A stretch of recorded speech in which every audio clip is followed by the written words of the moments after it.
The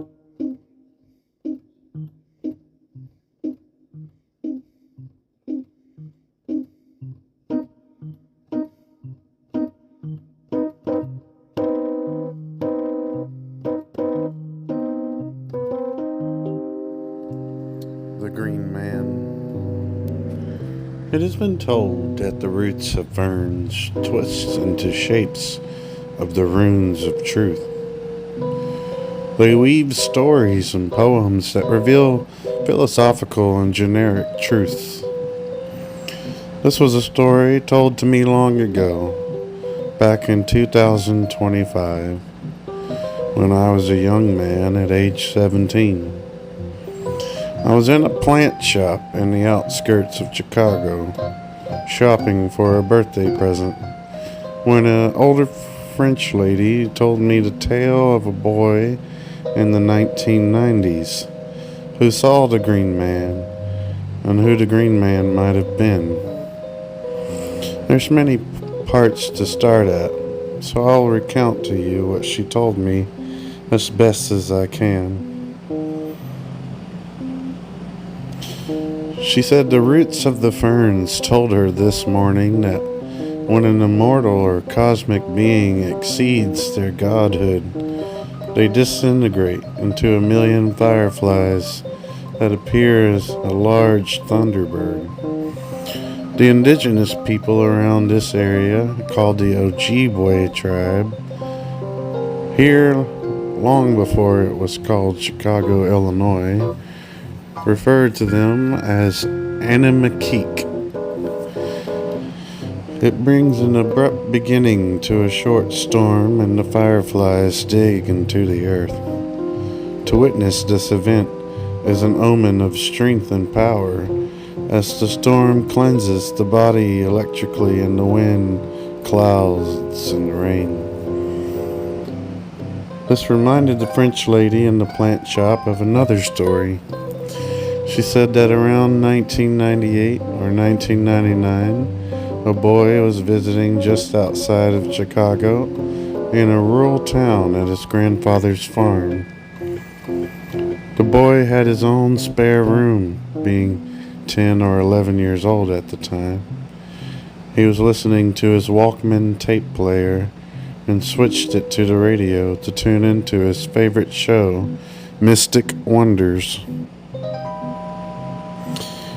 He laid in bed as it began to sprinkle rain outside. He was thinking about how his mother and his two aunts were here to help his grandfather around the house for a few days. He was also thinking about how his grandfather kept asking him who he was every 5 minutes, and how his mom had told him to just play along. Granddaddy has Alzheimer's. She later explained what that was to the boy, who began to think a lot about the human mind and the brain and age. He laid in his bed as water droplets slowly began to drizzle down the pane of his glass window. He began to doze off until he was frightened so badly he screamed. His voice was just beginning to change, so it came out sort of comical and cracking between octaves. In the window at an hour past midnight stood a man staring in. The tree behind him lit up by a flash of lightning in the sky, revealing his silhouette. The boy remembered what his mother told him about night terrors. Just close your eyes and count to 10. The boy did so with the covers over his head. He counted to 10 and then looked reluctantly back at the window, trembling with fear. Then there was the face of a man staring in the window. His forehead and chin and cheekbones were bruised and cut. His skin was green with war paint or some kind of stain. He looked in, staring at the boy, then ran into the field behind the tree. The rain began to pour down hard. Now the boy began to grow curious, but was too afraid to investigate. He heard lightning and thunder carry on for 3 hours when the skies cleared up completely for a new day. The boy woke up around 7 a.m. and went out to the field and kept walking the direction the green man had gone. He had seen scary movies, but never a dead body in person. He was scared he might on this day. Encompassed by curiosity, the boy kept walking, where he found the entrance to a small cave. It was much too small for him to explore. A large animal, maybe.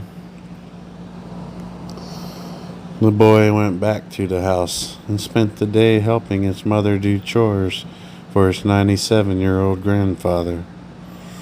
He then watched a bunch of Looney Tunes reruns and a late-night movie with his mother.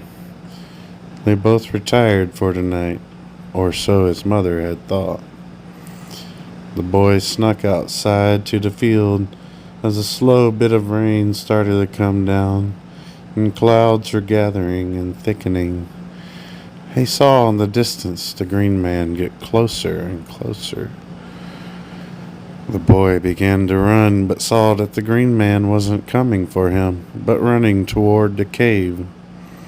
As the man got closer to the cave, he began to turn into a wildcat with aquatic skin that slithered into the cave entrance and vanished.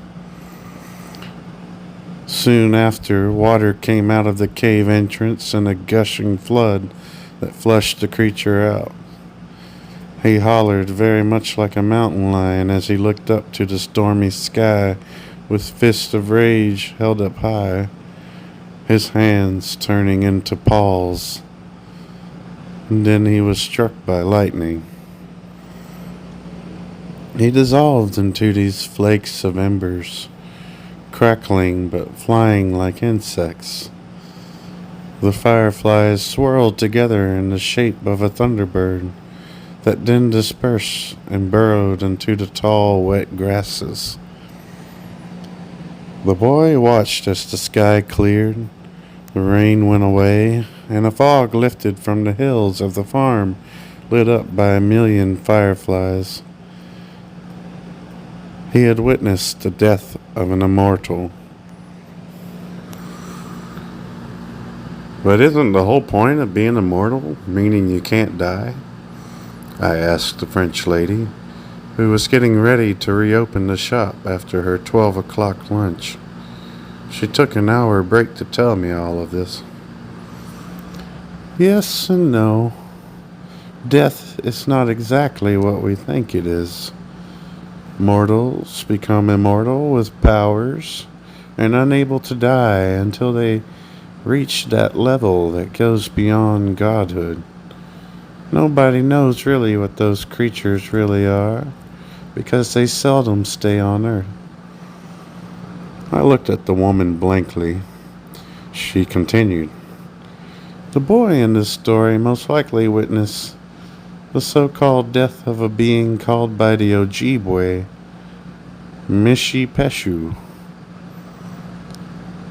The Ojibwe have some ideas on them, but what they really are is underground lions that live in caves, and it's an afterlife pit stop of sorts, very much like hell. The lions get reassessed by Coyote and the Spider Mother for where their soul goes to next. The French lady has started doing some clippings and had turned on all the lights. I was beginning to think her story sounded too specific and that her folktale was beginning to lose its charm. I bought a fern and I made my way down to the city hostel.